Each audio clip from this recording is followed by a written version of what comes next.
Good morning.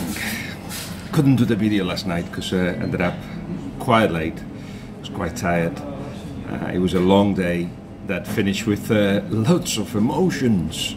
A roller coaster of emotions, of course. In the minute of the World Cup, we had a minute that will be remembered forever, of course, where VAR took center stage, both in the Portugal-Iran and in the Spain-Morocco game. At the time of the Iran penalty, Spain scored a goal that was first disallowed, and in both cases VAR examined that number one, it was a penalty, that Iran scored, of course, and number two, that it was a proper goal. At that point, when Spain scored, we're still second with the Iran penalty. It was 1-1 against Portugal, which put Spain first. But then, like 3 minutes later, Iran had a chance that if he had converted, Iran would have gone first and Spain second in that group. Anyway, we ended up first. How? No idea. Crazy stuff. Because really we played badly yet again with other worries that we hadn't even considered. But it's becoming very, very clear a series of things that is making Spain, in my eyes, not candidate to the World Cup unless big decisions are taken. Starting with, thank you very much, starting with the goalkeeper. I love De Gea. I defended him when he arrived to Manchester United. People laughed at him, literally, and then I said, don't laugh, because who laughs last laughs longer? Something like that, I said, because I knew he was a very good goalkeeper. Sometimes when a player comes to the Premier League, he gets judged as if he's never played before, as if he's just landed in a new planet. But I knew that he was a very good goalkeeper. I've seen him before, of course, and he already had been for longer than a year at Atletico Madrid's number one. But he's lacking confidence. That is transmitted into the defenders, and Fernando Hierro is very aware of it. For whatever reason, it happens, especially with goalkeepers. He had picked this season, yet again he was one of the top players for Manchester United, but with Spain, he's not playing at his best level. He doesn't come out of the goal line. When he does, he doesn't do it assuredly, and he doesn't save. He's only made one save in the World Cup. It was the first one against Morocco. I am very surprised that this is happening, but you've seen in the likes of Claudio Bravo how psychology is so important. When he came to Manchester City, he just didn't save anything, and he just couldn't perform. In the case of Claudio Bravo, so far he hasn't been able to sort it out. But with De Gea, I know it will change. But will it change in this World Cup?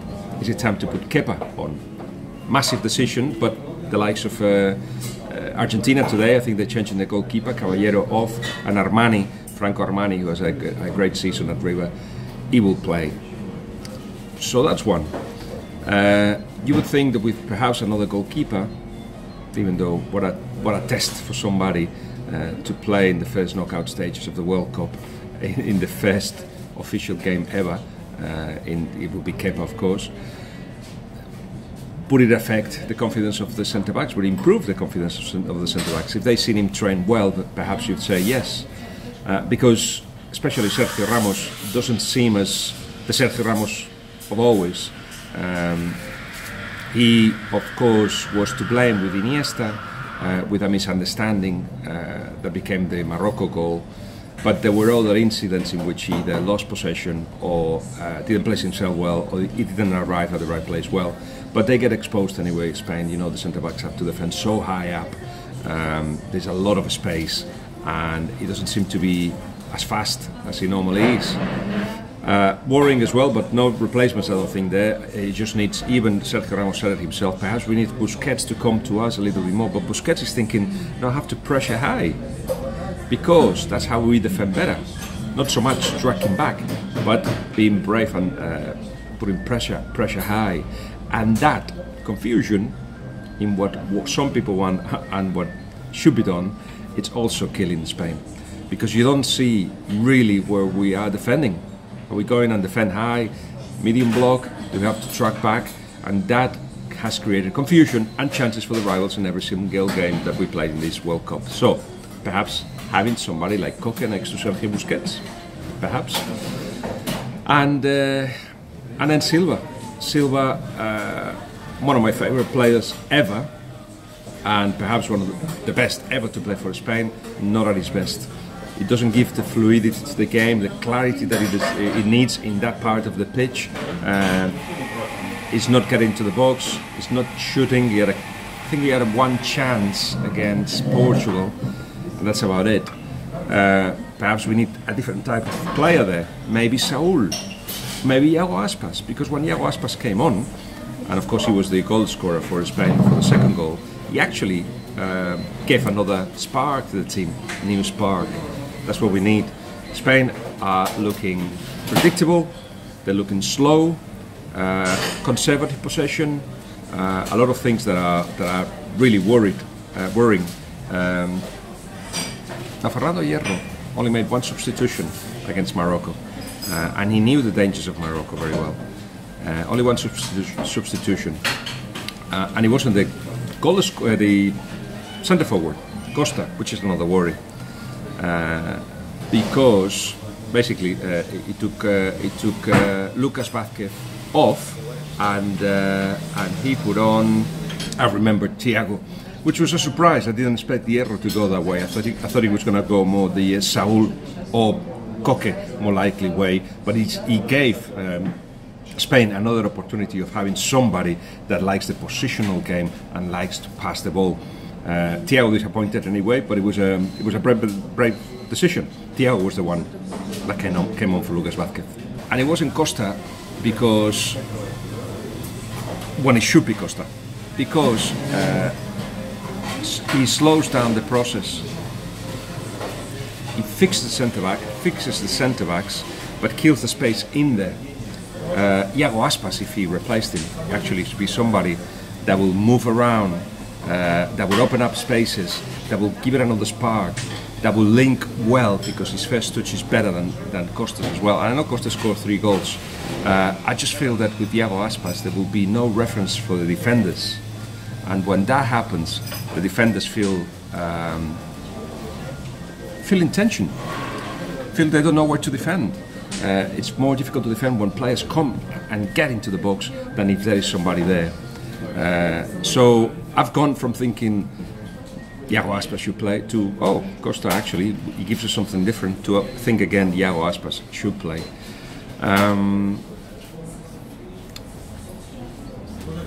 Basically what we're seeing is a Spain that is converting the weaknesses, the strengths, the possession football, in a weakness, because if the possession football is so slow, basically it's easy to defend, and if you don't pressure high, it's easy to attack Spain. So we are soft at the back, and we are very slow and predictable at the front. So changes are being needed, and Fernando Hierro, it's in that position now where he actually should take decisions. It is the moment to actually decide, okay, if we're going to lose, at least let's give something to Russia. It's Russia though, so he probably will do what Tosak used to say. You first start with wanting to change the 11, and then by Tuesday you think, no, maybe I keep 2. By Wednesday you think, no, the midfield will be the same. By Friday it'll be like 9 of the same. 9 players that we already played in the previous game, and he said that by Saturday or Sunday, by when the game arrives, he ends up playing the same 11 bastards. That's what he said. Basically, that's what it may happen. It may just be that. So I'm going to see Denmark, France, but I'll keep an eye also as well later on Argentina and Nigeria. What a game! Let's see what I expect a better Messi. The players have taken over, no matter what they say. The players have taken over, have decided what the 11 is going to be, and like that. And it will be more players around Messi that can understand what he wants. Perhaps Vanega. no Kun Agüero, perhaps Higuaín and Di Maria back into the team. I think Sampaoli has been bypassed, and the idea is to make Messi more comfortable. His wife is there, very important, and his kids. It'll give him a touch of reality, the fact that he obviously doesn't want to disappoint again, being there and present. And it's a matter of getting the 3 points. He did it against Ecuador when it was needed, a hat-trick that took Argentina to the World Cup. Who is to say that he won't be able to actually do exactly the same when it comes to this game, which is a World Cup final for them? What they say, Mascherano is saying, and said it publicly, is about forget what's happened so far.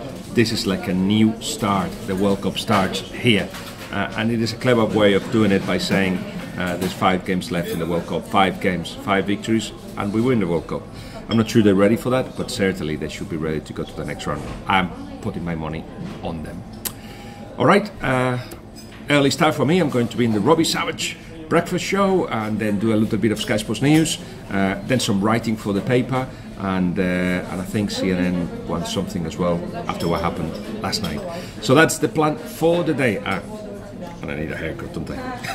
The beard is going to be, I'm going to leave it to grow, because that's what I do in every World Cup and European Championships until Spain gets knocked out. Because I don't think we're going to get to the final. Do you? Let me know. Cheers.